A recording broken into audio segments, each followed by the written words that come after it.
Is it really a case of mommy dearest? As ever, let me explain.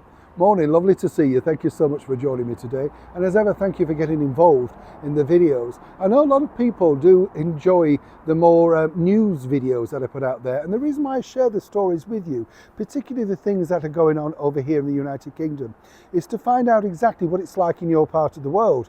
To put it bluntly, is everybody as nuts as our particular leaders? Do you know what I mean?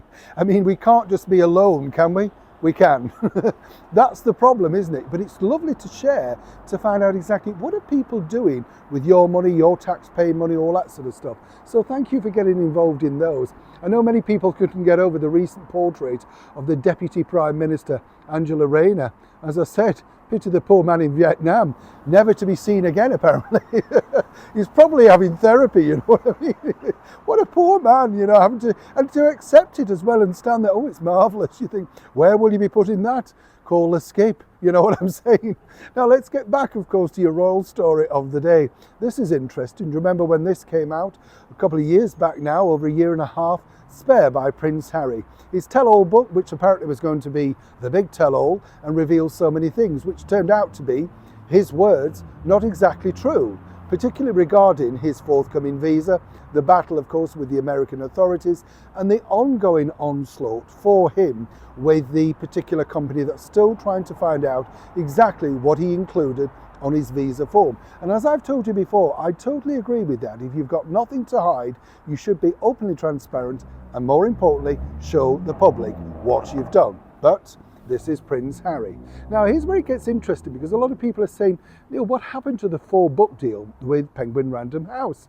And that was the bigger deal. And if you remember, there was supposedly going to be a book at the sad demise of Queen Elizabeth, one that apparently he couldn't write until the demise of that.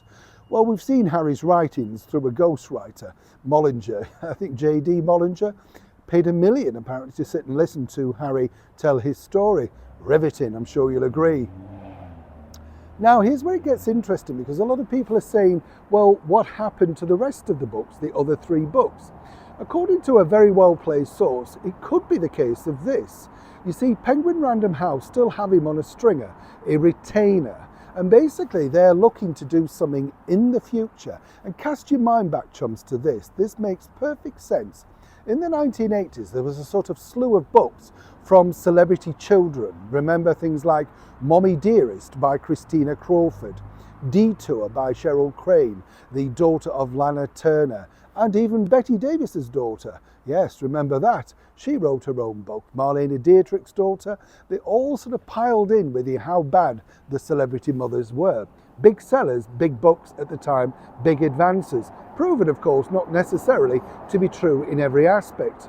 According to that source, the Penguin Random House group, and as ever we have to say allegedly, are very keen to keep Harry on board should the sad demise of his father, His Majesty the King, King Charles III.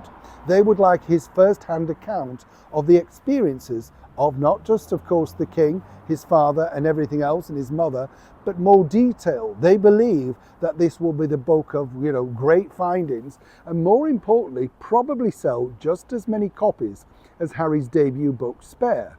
And that's the reason why they haven't cut 100% ties. Of course, you'll recall that Penguin also released Meghan Markle's ill-fated book, The Bench. And there were supposed to be 3 more versions, or 3 event books of that.